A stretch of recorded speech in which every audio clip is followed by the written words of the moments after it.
Mag-unbox na naman tayo mga idol ng ng in-order natin sa online. Ito ay ceiling fan, dalawang ceiling fan ang in-order ko.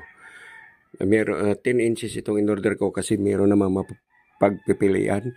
Merong 6, 8, 10, 12, 14 inches. Ito 10 inches itong in-order ko. Tamang-tama lang to sa paglalagyan ko ng CR. Dalawa tong in-order ko, dalawang ceiling fan para sa dalawang CR na exhaust fan. Pagkakabitan ko ng exhaust fan para medyo sariwang-sariwa palagi ang hangin sa CR.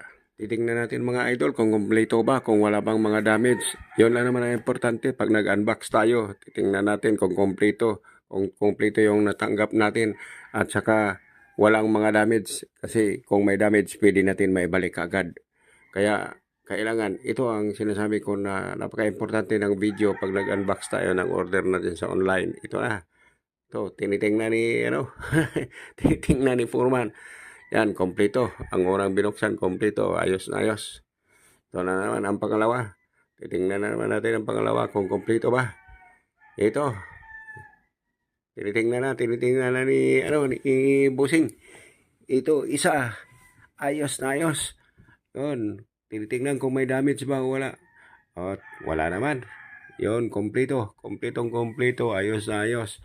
Kaya ito, kompleto mga lodi. Hanggang dito na lang tayo mga lodi.